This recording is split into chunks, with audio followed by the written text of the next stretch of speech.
Ma'am, ngasi video se ay sige anak pa ay gilay riba sida ki kilometer mga makhay mo salaga akoy gi Punjab ki Sikh dharma gi ko historical park hai tare history magi thaina gi oriba mogi Punjab ki Sikh ki dharma ji gi mari leina akoy gi park amda ai ngasi sar kaduine ado ma sigi maming sigi park sigi maming ja Fateh Bush havni Fateh Bush havte kama hai duna ju khang je mai pronunciation je adu go I bade Fateh Bush hai na I ko adaga moina lan ngam bagi khoi ge da tawar ma yung ba adu gi historical park to adu the base toroga sema kano ne ba park ne ba ko ai sa tuine ado ai hojik se ai ka da le ri ko adu ga ai kano toroga hojik ke book to gre ha di bike book to gre ko adu bike ta sakat tuine than sakat tuine ai gi kano oi ra ga di khoi ani hum suru ga di nuai da na samina je da ithan da oi re ado yengase ado kamai ta we nuai nuai thab da ma'am hayo ai sat pagi thole kum dare sida kanu ngai le ko bike ngai le den book to ba do dum book to sat pe ko ha bi sida ma palam le mi ti khang ne adu lai ta ba mi oi ga di ko han experience oi ga ni ko ha di gap to we book to ko gi ko es ma'am le dana abadi be lai se kai kan kai ke le ha kan da in drive le re rapido uber ola ma'am le ko ai ko ta le aji ai sat pe thole koไปไหนบากง่ายเลยนะไอ้สัตว์โตเลยเอาอะไรมาทำเดียวกันอะไรต่อเด็กไปสัตว์โตเสียกุ้ยสัตว์เลยเนี่ยนะปีนี้ก็เมื่อกี้ไปเจ็บบุกโตวันนี้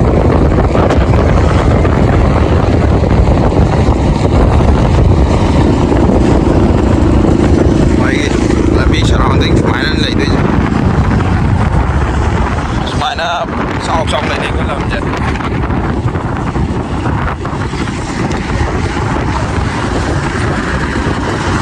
ôi giờ Merieski với cái bomba không hay là bomba sẽ có resort của mình em này có sẽ ta xuống này đã ta xuống này đã mấy anh kia với cái mấy lũ bomba mai ra đấy mấy mà phong bục đồ nó tao mà cái cái lũ bomba sinh nó ada nih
ai hojik Fateh Bush mai gi kan hom park to yore ko se aina le se mai gi ki park sini hadi mai gi main gate no pan ni ko sile main gate ula ke phajana hoina ula gi main gate se sini ko main gate sa le le Fateh Bush sile le ai manong sanga ula ke se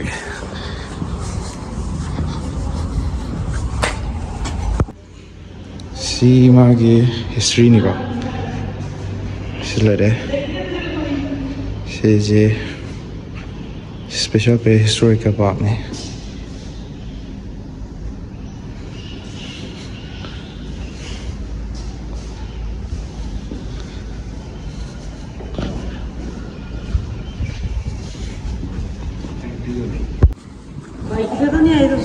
मैं मणिपुर से हूँ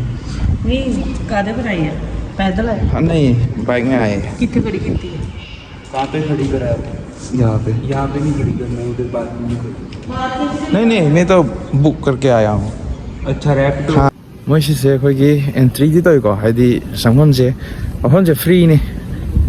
हाइदी संगम खोप पूरा free ngakta ne aduga ꯑꯗꯨ ꯑꯩꯈꯣꯏ ꯁꯤ ꯆꯪꯕꯗ ꯃꯤꯡ ꯑꯃꯗꯤ ꯏꯁꯜꯂꯝꯃꯦ ꯑꯦꯟꯇ꯭ꯔꯤ ꯑꯣꯏꯅ ꯁꯤ ꯂꯩꯔꯦ ꯐꯇꯦ ꯕꯨꯁ ꯑꯩꯈꯣꯏꯒꯤ ꯁꯤꯒꯤ ꯍꯤꯁꯇꯣꯔꯤꯀꯦꯜ ꯄꯥꯔꯛꯅꯤꯀꯣ ꯌꯦꯡꯁꯦ ꯃꯐꯝꯁꯦ ꯀꯃꯥꯏ ꯀꯃꯥꯏꯅ ꯇꯧꯋꯦ ꯍꯥꯏꯁꯦ ꯎꯠꯂꯛꯀꯦꯀꯣ ꯍꯥꯏꯗꯤ ꯕꯣꯠ ꯅꯨꯡ ꯂꯣꯏ ꯇꯣꯡꯕ ꯌꯥꯏ ꯁꯤꯗ ꯕꯣꯠ ꯇꯣꯡꯐꯝ ꯂꯣꯏ ꯂꯩꯔꯦ ꯑꯗ ꯃꯣꯏ ꯁꯤꯁꯦ ꯀꯩꯅꯣ ꯍꯥꯏꯔꯀꯥꯟꯗ ꯑꯩꯈꯣꯏꯒꯤ ꯃꯣꯏꯒꯤ ꯁꯤꯛ ꯙꯔꯃꯒꯤ ꯑꯣꯏꯕ ꯑꯩꯈꯣꯏꯒꯤ ꯍꯤꯁꯇꯣꯔꯤꯀꯦꯜ ꯄꯥꯔꯛꯅꯦ ꯍꯥꯏꯗꯤ ꯂꯩꯔꯤꯕ ꯃꯐꯝꯁꯦ ꯒꯥꯎꯅꯦ ꯒꯥꯎ ꯍꯥꯏꯕꯗꯤ ꯚꯤꯂꯦꯖ ꯑꯦꯔꯤꯌꯥꯗ ꯂꯩꯕꯅꯤꯀꯣ ꯑꯗꯨꯒ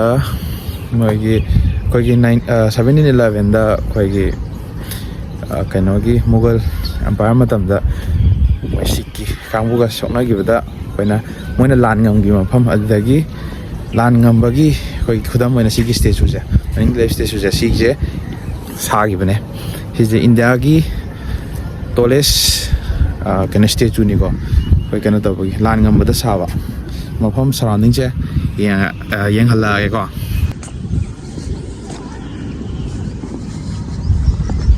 ꯁꯤꯁꯤꯅꯤꯀꯣ ꯃꯣꯏꯒꯤ ꯀꯩꯅꯣꯁꯦ ꯑꯩꯈꯣꯏꯒꯤ ꯇꯋꯥꯔ ꯍꯥꯏꯇꯥꯔꯦ ꯕꯣꯠ ꯇꯣꯡꯕ ꯌꯥꯏ ꯁꯤꯗꯁꯨ ꯀꯩꯅꯣ ꯁꯥ ꯂꯩꯔꯦ ꯃꯣꯏꯒꯤ ꯑꯩꯈꯣꯏꯒꯤꯗ ꯄꯥꯎꯅꯥ ꯕ꯭ꯔꯖꯕꯥ ꯁꯤ ꯁꯥ ꯂꯩꯕꯒꯨꯝꯕꯗꯣ ꯑꯗꯨꯃꯥꯏꯅꯅꯤꯀꯣ ꯁꯤꯗ ꯂꯣꯏ ꯁꯥ ꯊꯝꯅꯩꯁꯦ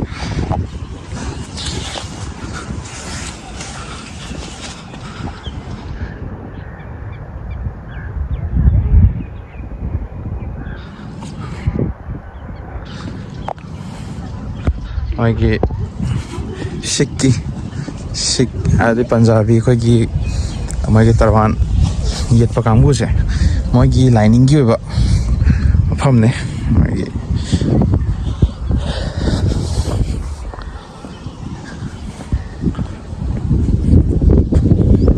ꯑꯩꯁꯨ ꯉꯁꯤꯅ ꯑꯍꯥꯟꯕꯅꯦ ꯁꯤꯗ ꯂꯥꯛꯏꯕ ꯃꯐꯝꯁꯦ ꯌꯥꯝ ꯐꯖꯩ ꯌꯦꯡꯕꯗ ꯌꯥꯝ ꯅꯨꯡꯉꯥꯏ ꯁꯤꯁꯤ ꯃꯐꯝꯁꯦ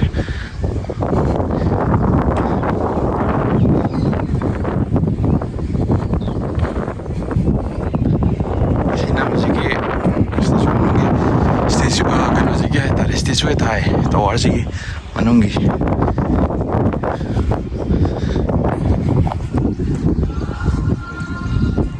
ꯃꯣꯏꯗꯤ ꯈꯥꯖꯤꯜꯂꯤꯀꯣ ꯃꯊꯛꯇꯗꯤ ꯀꯥꯕ ꯌꯥꯗ꯭ꯔꯦ ꯑꯗꯨꯕꯨ ꯂꯤꯞ ꯅꯨꯡ ꯂꯣꯏ ꯊꯝꯃꯦ ꯀꯥꯕꯁꯤ ꯌꯥꯗꯕ ꯃꯥꯜꯂꯦ ꯃꯣꯏꯁꯦ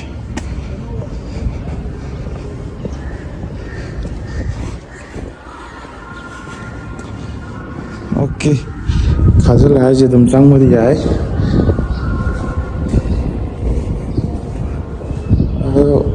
ꯃꯣꯏꯁꯦ ꯋꯥꯔꯛ ꯇꯧꯗꯕ ꯃꯥꯜꯂꯦ ꯂꯤꯞꯁꯦ ꯂꯤꯞ ꯋꯥꯔꯛ ꯇꯧꯗꯦ ꯑꯣꯐ ꯊꯝꯃꯦ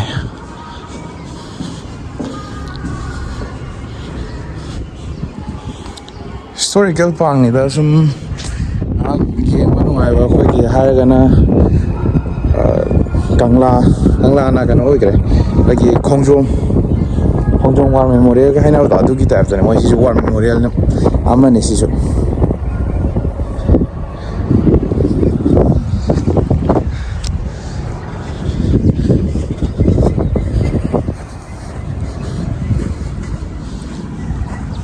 ꯄꯥꯔꯛ ꯑꯣꯏꯅ ꯂꯩꯕꯅꯤ ꯑꯗꯣ ꯅꯨꯡꯗꯥꯡ ꯋꯥꯏꯔꯝꯗ ꯂꯥꯛꯑꯒꯗꯤ ꯌꯥꯝ ꯅꯨꯡꯉꯥꯏꯒꯗꯕꯅꯦ ꯑꯗꯣ ꯁꯤꯗꯗꯤ ꯅꯨꯡꯗꯥꯡ ꯋꯥꯏꯔꯝꯁꯦ ꯑꯩꯈꯣꯏꯒꯤ ꯃꯅꯤꯄꯨꯔꯗꯗꯤ ꯅꯨꯃꯤꯗꯥꯡ ꯋꯥꯏꯔꯝ ꯇꯥꯔꯦꯀꯣ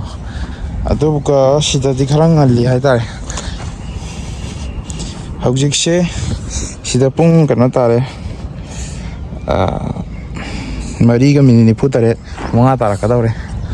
ꯑꯗꯨꯐꯥꯎꯗ ꯑꯗꯨꯝ ꯁꯤꯗꯗꯤ ꯅꯨꯡꯁꯥ ꯐꯖꯅ ꯂꯩꯔꯤꯀꯣ ꯌꯥꯝ ꯁꯥꯔꯤ ꯅꯨꯡꯁꯥꯁꯦ ꯁꯤꯁꯨ ꯃꯃꯤꯡ ꯑꯃꯗꯤ ꯀꯧꯕꯅꯦ ꯑꯩꯈꯣꯏꯒꯤ ꯀꯩ ꯍꯥꯏꯅꯤ ꯐꯝꯐꯝ ꯖꯒꯥꯅ ꯄꯤꯁ ꯀꯩꯅꯣꯝ ꯍꯥꯏꯕꯅꯦ ꯑꯩꯁꯨ ꯍꯥꯏꯐꯦꯠ ꯄꯨꯔꯥ ꯍꯦꯟꯅ ꯈꯪꯕꯗꯤ ꯑꯣꯏꯗꯦ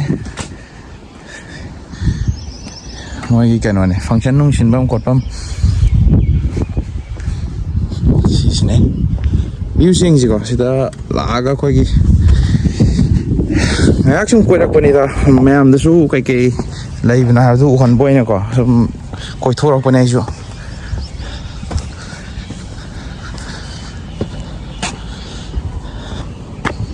ꯁꯤꯗ ꯃꯄꯥꯟ ꯂꯩꯈ꯭ꯔꯦꯀꯣ ꯁꯤꯅꯤ ꯑꯩꯈꯣꯏꯒꯤ ꯃꯣꯏꯒꯤ ꯐꯪꯁꯟ ꯀꯩꯀꯥ ꯇꯧꯐꯝꯅꯤ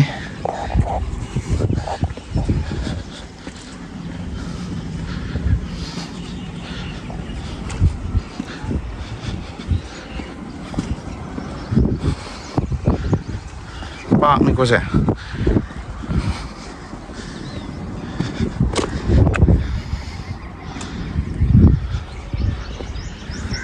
ꯄꯥꯔꯛꯁꯦ ꯑꯩꯈꯣꯏꯒꯤ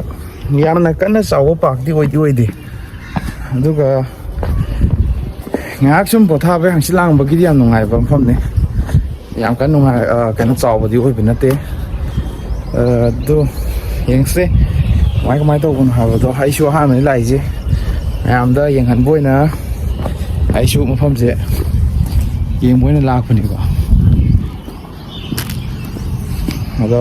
ꯃꯣꯏꯁꯤꯗ ꯚꯤꯗꯤꯑꯣ ꯅꯝꯕ ꯈꯣꯠꯄ ꯄ꯭ꯔꯣꯍꯤꯕꯤꯇꯦꯠ ꯑꯣꯏꯕ꯭ꯔꯥ ꯑꯣꯏꯗꯕ꯭ꯔꯥ ꯍꯥꯏꯕꯗꯣ ꯑꯩꯁꯨ ꯈꯪꯗꯦ ꯊꯦꯠꯄꯁꯨ ꯑꯣꯏꯗꯕꯅꯤꯅ ꯑꯣꯏꯔꯝꯗꯕꯁꯨ ꯌꯥꯏ ꯍꯥꯏꯕꯗꯤ ꯄ꯭ꯔꯣꯍꯤꯕꯤꯇꯦꯠ ꯑꯣꯏꯗꯕꯤꯗ ꯑꯩꯈꯣꯏꯒꯤ ꯐꯥꯏꯟ ꯀꯩꯀꯥ ꯇꯥꯍꯟꯕ꯭ꯔꯥ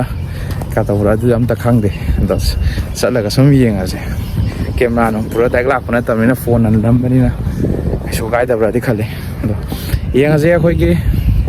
ꯁꯤꯗ ꯂꯩꯔꯤꯕ ꯁ꯭ꯇꯥꯏꯜꯁꯦ ꯁꯤꯁꯤ ꯌꯦꯡꯁꯤꯀꯣ ꯑꯩꯈꯣꯏꯒꯤ ꯀꯩꯅꯣꯗꯐꯥꯎ ꯍꯣꯏ ꯈꯣꯡꯖꯣꯝ ꯒꯥꯔꯗꯦꯟ ꯈꯣꯡꯖꯣꯝ ꯋꯥꯔ ꯃꯦꯃꯣꯔꯤꯌꯦꯜꯗ ꯀꯩꯅꯣꯐꯥꯎ ꯂꯩꯀꯣ ꯍꯥꯏꯗꯤ ꯇꯤꯀꯦꯠ ꯅꯨꯡ ꯂꯧꯕ ꯈꯣꯠꯄ ꯍꯧꯖꯤꯛ ꯃꯃꯥꯡꯗ ꯂꯧꯍꯧꯋꯦ ꯑꯃꯨꯛ ꯂꯧꯔꯝꯗ꯭ꯔꯦ ꯍꯟꯗꯛꯇꯤ ꯈꯪꯗ꯭ꯔꯦ ꯌꯨꯝ ꯊꯣꯛꯄ ꯀꯥꯟꯗꯗꯤ ꯑꯃꯨꯛ ꯂꯧꯍꯧꯕꯅꯤ ꯑꯁꯤꯗꯗꯤ ꯑꯦꯅꯤ ꯄ꯭ꯂꯦꯁ ꯍꯤꯁꯇꯣꯔꯤꯀꯦꯜ ꯄꯥꯔꯛ ꯑꯣꯏꯔꯣ ꯑꯃ ꯑꯣꯏꯔꯣ ꯁꯤꯗ ꯄꯩꯁా ꯑꯝꯇ ꯂꯧꯗꯦꯀꯣ ꯍꯥꯏꯗꯤ ꯐ꯭ꯔꯤ ꯉꯥꯛꯇꯅꯤ ꯋꯦꯜ ꯃꯦꯟꯇꯦꯟ ꯐꯖꯅ ꯇꯧꯕꯤ ꯁꯤꯗ ꯂꯩꯒꯦꯁꯤꯀꯣ ꯄꯥꯔꯛ ꯉꯥꯛꯇꯅꯤ ꯁꯤ ꯄꯥꯔꯛ ꯑꯣꯏꯅꯁꯨ ꯊꯝꯃꯦꯀꯣ ꯋꯦꯜ ꯃꯦꯟꯇꯦꯟ ꯐꯖꯅ ꯇꯧꯋꯦ ꯊꯕꯛ ꯁꯨꯅꯕ ꯃꯤ ꯐꯖꯅ ꯂꯩꯔꯦ ꯑꯗꯨꯒ ꯄꯩꯁా ꯂꯧꯗꯦ ꯃꯣꯏꯁꯦ ꯑꯩꯈꯣꯏꯒꯤ ꯒꯚꯔꯟꯃꯦꯟꯠꯒꯤ ꯁꯥꯏꯠꯇꯒꯤ ꯑꯗꯨꯝ ꯂꯣꯏ ꯊꯥꯗꯔꯒ ꯂꯣꯏ ꯁꯦꯝꯃꯒ ꯂꯣꯏ ꯂꯩꯕꯅꯤꯀꯣ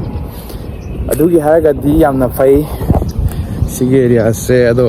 ꯌꯦꯡꯉꯁꯤ ꯃꯤꯁꯨ ꯑꯗꯨꯝ ꯐꯝꯅꯩ ꯄꯥꯔꯛꯁꯦ ꯉꯥꯏꯍꯥꯛ ꯁꯨꯝ ꯀꯣꯏꯊꯣꯔꯛꯄ ꯍꯪꯆꯤꯠ ꯂꯥꯡꯐꯝ ꯖꯒꯥ ꯍꯥꯏꯇꯥꯔꯦ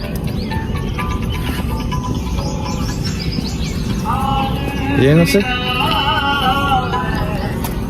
ꯏꯁꯩꯒ ꯊꯝꯃꯦ ꯃꯣꯏꯁꯦ ꯚꯤꯗꯤꯑꯣ ꯅꯝꯕꯁꯤꯗ ꯌꯥꯎꯈ꯭ꯔꯅꯤꯅ ꯃꯀꯣꯛ ꯈꯨꯝꯕꯁꯨ ꯌꯥꯎꯔꯦ ꯃꯃꯥꯏ ꯈꯨꯝꯃ ꯂꯩꯕꯁꯨ ꯌꯥꯎꯔꯦ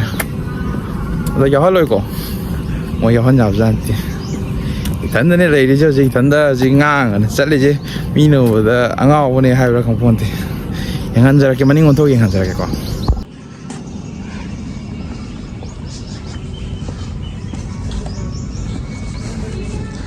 ꯑꯉꯥꯡ ꯁꯥꯟꯅꯐꯝ ꯒꯦꯠ ꯑꯩꯅ ꯆꯪꯉꯛꯄꯗꯣ ꯁꯤꯗ ꯆꯪꯉꯛꯄꯅꯤꯀꯣ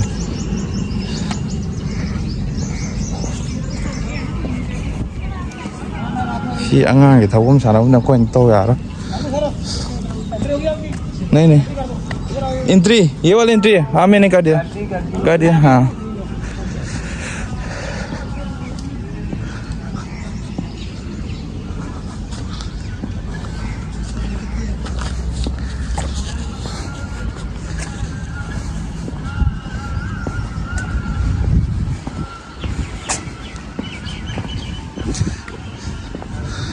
बोट तोंगसु याय बोटे कईदने तोंगदसु लेरे तो तोंबे यायको इथंदा ओइबने भी लेतेने मी पुलप पुल लाबो दे बोट तोंग याबो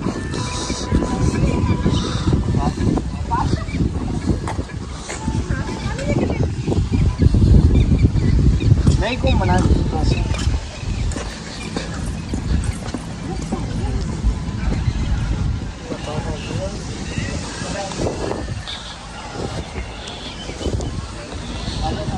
फजै हमजे कोई हेरिटेज किचन मैसे कोई कैफे गुम मालेको सिम खाद लैस सिटी आइसे रेस्टोरेंट हालेको मनुंगदा सेम लैरे मथक्तना सुमाइना कैनो तौरगा कोई स्टेचू गुम थम्मगो कनानो सिदा लेरिबा मीसे कनानो सिको सिदा अदुम थेला लेरे बाईराम सिंह कयानोदि खंद्रे मोइगी पंजाबी लैंग्वेज ता थाबने सिजे कयानो खंद्रे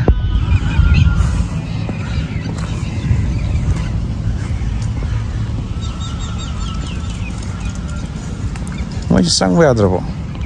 संगबदि यारमगनिदा कई लेने मैम ले माले स्टेचू सारा मैम ले हेरिटेज किचन रेस्टोरेंट लेने साइज अखोगी कौनसे अखोगी ꯄꯣꯟ ꯃꯆꯥ ꯑꯣꯏꯅ ꯊꯝꯃꯒ ꯀꯩꯅꯣ ꯇꯧꯍꯟꯕꯅꯤꯀꯣ ꯍꯥꯏꯗꯤ ꯕꯣꯠ ꯉꯥꯏꯍꯥꯛ ꯇꯣꯡꯍꯟꯕ ꯍꯥꯏꯇꯥꯔꯦ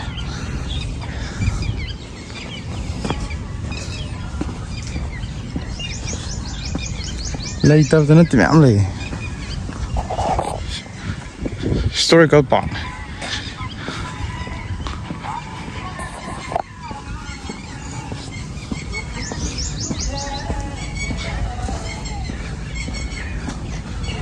ꯅꯥꯀꯟꯗꯤ ꯋꯥꯜ ꯂꯩꯈ꯭ꯔꯦ ꯂꯣꯏꯔꯦ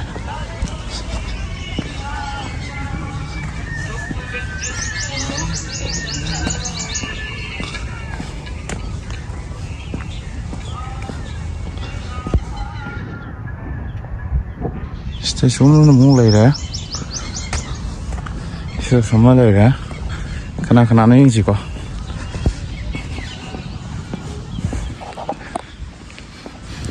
ꯃꯣꯏꯒꯤ ꯁꯤꯗ ꯃꯌꯥꯝ ꯈꯔ ꯂꯩꯍꯧꯏ ꯃꯌꯥꯝꯒꯤ ꯍꯧꯅꯕꯤ ꯑꯩꯈꯣꯏꯒꯤ ꯃꯤ ꯂꯩ ꯂꯩꯇꯦ ꯈꯪꯗꯕꯤꯁꯦ ꯌꯥꯝ ꯂꯩꯀꯣ ꯁ꯭ꯋꯥꯏꯗ ꯁꯤꯗꯤ ꯈꯪꯗ꯭ꯔꯦ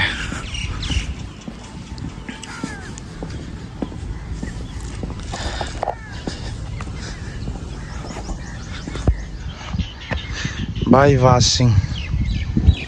ꯃꯥꯒꯤ ꯂꯦꯡꯒ꯭ꯋꯦꯖꯁꯤꯗꯤ ꯎꯄꯥꯏ ꯁꯨꯡꯂꯩ ꯂꯩꯇ꯭ꯔꯦ ꯑꯝꯇ ꯈꯪꯗ꯭ꯔꯦ ꯁꯤ ꯂꯩꯔꯦ ꯌꯥꯝꯅ ꯐꯖꯅ ꯊꯝꯕꯤ ꯑꯣꯀꯦ ꯏꯪꯂꯤꯁꯇ ꯊꯥꯏꯀꯣ ꯚꯥꯏ ꯚꯥꯁꯁꯤꯡ ꯌꯦꯡꯁꯤ ꯃꯣꯏꯒꯤ ꯀꯩꯅꯣꯁꯦ ꯁꯤꯗ ꯂꯣꯏ ꯂꯩꯔꯦ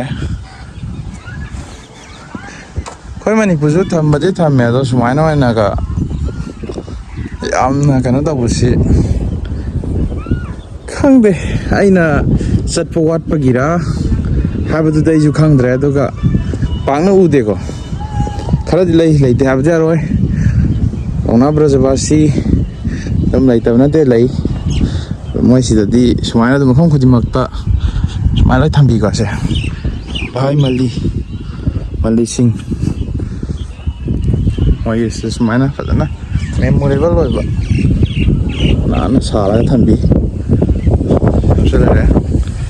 ꯑꯗꯣ ꯅꯥꯄꯤꯈꯩꯁꯤ ꯀꯪꯁꯤꯜꯂꯛꯄ ꯇꯥꯏꯃꯤꯡ ꯑꯣꯏꯔꯦ ꯑꯁꯪꯕ ꯇꯥꯏꯃꯤꯡ ꯑꯣꯏꯔꯒꯗꯤ ꯍꯦꯟꯅ ꯐꯖꯗꯧꯅꯤ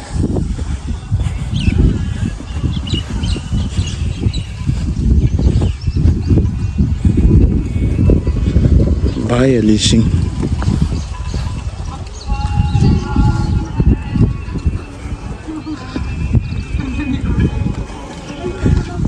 ꯑꯩꯒꯤ ꯏꯀꯥꯏ ꯈꯪꯗꯕꯤ ꯀꯥꯡꯕꯨꯁꯤꯗ ꯑꯃ ꯂꯩꯔꯦ ꯏꯀꯥꯏꯗꯤ ꯈꯪꯗꯕꯅꯦ ꯃꯣꯏꯁꯦ ꯃꯅꯝ ꯊꯤꯔꯤꯕ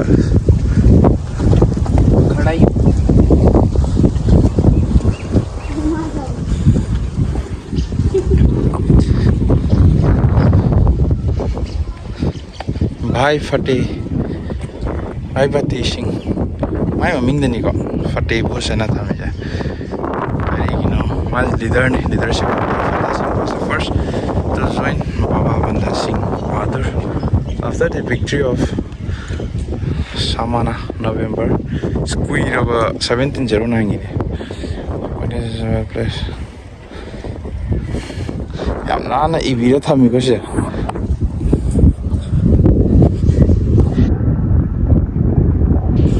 sare to Fateh Burj sabne hojiki sigi nupaji maming dilo ꯁꯤꯁꯤꯅ ꯐꯖꯅ ꯃꯣꯏꯒꯤ ꯃꯔꯝꯗ ꯐꯖꯅ ꯏꯔꯦꯀꯣ ꯁꯤꯗ ꯅꯤꯡꯊꯧꯔ ꯈꯪꯗ꯭ꯔꯦ ꯕꯕꯥꯅꯦ ꯕꯕꯥ ꯕꯟꯗꯥ ꯁꯤꯡ ꯕꯍꯥꯗꯨꯔ ꯍꯥꯏ ꯁꯤꯅꯤ ꯌꯥꯝ ꯀꯟꯅ ꯆꯥꯎꯕ ꯃꯐꯝꯗꯤ ꯅꯠꯇꯦꯀꯣ ꯑꯗꯨꯝ ꯄꯤꯛꯇꯛꯅ ꯁꯨꯃꯥꯏꯅ ꯍꯤꯁꯇꯣꯔꯤꯀꯦꯜ ꯄꯥꯔꯛ ꯑꯣꯏꯅ ꯂꯩꯕꯅꯦ ꯑꯗꯣ ꯁꯨꯝ ꯂꯥꯛꯑꯒꯗꯤ ꯁꯨꯝ ꯄꯟꯖꯥꯕ ꯁꯥꯏꯠ ꯂꯣꯝꯗꯅꯦ ꯄꯟꯖꯥꯕ ꯁꯥꯏꯠ ꯍꯥꯏꯕꯗꯤ ꯑꯩꯈꯣꯏꯒꯤ ꯆꯥꯟꯗꯤꯒꯔ ꯍꯥꯏꯁꯦ ꯌꯥꯝ ꯆꯥꯎꯈ꯭ꯔꯦꯀꯣ ꯑꯗꯣ ꯁꯣꯝ ꯅꯥꯀꯟ ꯑꯩꯅ ꯍꯧꯖꯤꯛ ꯂꯩꯔꯤꯁꯤꯅ ꯁꯦꯛꯇꯔ 96 ꯑꯩꯈꯣꯏꯒꯤ ꯄꯟꯖꯥꯕ ꯃꯣꯍꯥꯂꯤ ꯗꯤꯁꯇ꯭ꯔꯤꯛꯀꯤ ꯑꯣꯏꯅ ꯂꯩ ꯃꯣꯍꯥꯂꯤ ꯗꯤꯁꯇ꯭ꯔꯤꯛꯇꯅꯤ ꯑꯗꯣ ꯁꯤꯁꯨ ꯑꯩꯈꯣꯏꯒꯤ ꯆꯥꯟꯗꯤꯒꯔ ꯍꯥꯏꯇꯥꯔꯦ ꯆꯥꯟꯗꯤꯒꯔ ꯗꯥꯏꯔꯦꯛꯇꯤ ꯍꯥꯏꯕꯗꯤ ꯌꯥꯗꯦ ꯑꯗꯨꯕꯨ ꯃꯣꯏ ꯁꯤꯗ ꯑꯗꯨꯝ ꯃꯣꯏ ꯁꯤꯇꯤꯒꯤ ꯔꯨꯜꯁ ꯑꯦꯟ ꯔꯤꯒꯨꯂꯦꯁꯟ ꯑꯗꯨꯝ ꯁꯤꯗ ꯂꯣꯏ ꯆꯠꯂꯦ ꯑꯗꯨꯒ ꯁꯥꯏꯠꯇꯤ ꯑꯃꯨꯛ ꯄꯟꯖꯥꯕ ꯁꯥꯏꯠ ꯑꯣꯏꯔꯦꯀꯣ ꯍꯥꯏꯗꯤ ꯀꯩꯅꯣ ꯅꯠꯇꯦꯕ ꯃꯣꯏꯁꯦ ꯁ꯭ꯇꯦꯠ ꯑꯗꯨꯒ ꯆꯥꯟꯗꯤꯒꯔ ꯌꯨꯅꯤꯌꯟ ꯇꯦꯔꯤꯇꯣꯔꯤ ꯂꯩꯈ꯭ꯔꯦ ꯀꯦꯄꯤꯇꯦꯜꯅꯤ ꯁ꯭ꯇꯦꯠꯀꯤ ꯀꯦꯄꯤꯇꯦꯜ ꯑꯃꯅꯦ ꯑꯗꯣ ꯌꯨꯅꯤꯌꯟ ꯇꯦꯔꯤꯇꯣꯔꯤꯅ ꯂꯩꯈ꯭ꯔꯦ ꯑꯗꯨꯅ ꯑꯩꯈꯣꯏꯁꯨ ꯍꯥꯏꯐꯝ ꯈꯪꯗꯦ ꯆꯥꯟꯗꯤꯒꯔ ꯍꯥꯏꯗꯣꯏꯔꯥ ꯄꯟꯖꯥꯕ ꯍꯥꯏꯗꯣꯏꯔꯥ Chandigarh hainai Punjab su hainai hangsit langbagidi yam nuai mafamse ai chu hangsit langba lakpane ai su sum ka da laisanbase sise waiba ada sigi ko mamang da so khoi lakti lame mamang da lam ba kan da kai de ha kan da khoi hum lakpani mana ba khoi gari macha da lai aduga lakpa matam jam thieng ba hadi nungdang pung ni pan tare ma khai ni pan amu sumai ta de ba ge lon ma matam jo de sigi tawaji mathak tane ko mai than mane ba da mai ju muthala ne ba khoni yor ko timing je yaudi yoksale mapa je sigi ge ram lai maning ge hai tar sita ge ram lai ko sita ge ram lai re sigi sita gi phauja laga laki taw ad laki taw sita ko na lagon dan kai tayar pam joi thoka ba khoi lam na ad se labuk lambi phau la ko ni ko mi gi mara mi gi lam sita ko na labuk lambi de kha chat ama kha chat taw taw na ado tu mi ta sar ho dre sang ho dre to ga si na la ko ne as nu si se ko ti no ai as ta la ga ko khang ni ko di kenai Manipur su Manipur ni ado ima lebang Manipur de khena nu ai ba ba se leibati natte ado mafam sida le robani na mafam ki chanabi adagi mafam da kari kai le ha ba se goi mi khudi mang na satpana tab ni na ko su aina sata mafam da aina khamba aina khaning boy le su bo kham ko de sap sida mayam na Manipur da le riba mayam na ko ni yening ba da ha ba sida na si le ha ba da sum kara dang wor su lakpane aina sum satpa ko thok sa matam ta sum mathang hom sat jana dum ulakke ngasi na sum aiju ka le bedo boring chu sale de college su di oi re haraga sum lakpane ko sta dum dang ulakke aina satma mafam adagi mayam na salaning ba jaga nung dum ulakke aduga nuai de dum habiyo ada khangning batu su dum hangbiyo ada koina comments da ama tawa ama biba ada sawada su laide ada adu maroina support on nabi dam subscribe taw biro ko habade subscribe taw dragadi kamainai thagala ko khana subscribe taw bai siti ya ka mai ade share taw ro habade share taw biragadi dum khang edana mi se subscribe taw ragadi sisi ma ka kana ba bani if anyone kana gumma mana sonna lakwa matam da aigi Insta dagi Facebook senam contact to biyo habadi mafam han balak boy rakati aina khangjaba jaga oi rakati ai dum kai tok jage aduda kona kana tok jaro dum aina mata phangda boy ragana dum atopa imana ba myam leiri aduda moida aina hajaraga help to hanjage adum direct haibiro dum direct DM tok sallo ai gi kana oi nas laibane Instagram da adagi Facebook da ningwa lakpa haina dum loi laibane DM direct to salo salaga mating pang view ko is mai to bone sida lak sa bane even ko na kano to wala da su hospital da laing bala ko mem lang nai ko Manipur rom da gi ko gi PGI Postgraduate Institute sida mem lak la e yeng ba adu su dum help to jage if ko na matam je available ga diam mating pang ni habadi sida lai se miram da lai bani na ko na mai te ma sakang thing no matam da ko harau bo phong suk se harau je biam na aduna dum hai biyo matang dang khoi gina dum ulake ai su sat phom hom da am je experience hoina ning biyo ai hazik mai si manung da ke ko ai hazik thole han ga daw re hazik numiti ta dri hazik numiti ta ga dri ko ta da pung se khena de hazik Manipur da din mi dang waram khoi ya phajana mamli phanam namam sale ko mandar matam oire Manipur da de duga haji siki pungja pungi khena ba jam hai jare ga haji pung ya tare ana onare pung taru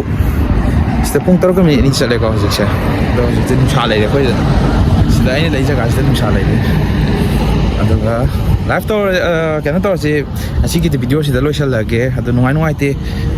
comment da to mo aduga mafam utlaning ba yang haning da to habiramo adu subscribe to biro mem copy gano subscribe to bode duga share to biro next video da nuai ba mu purake bye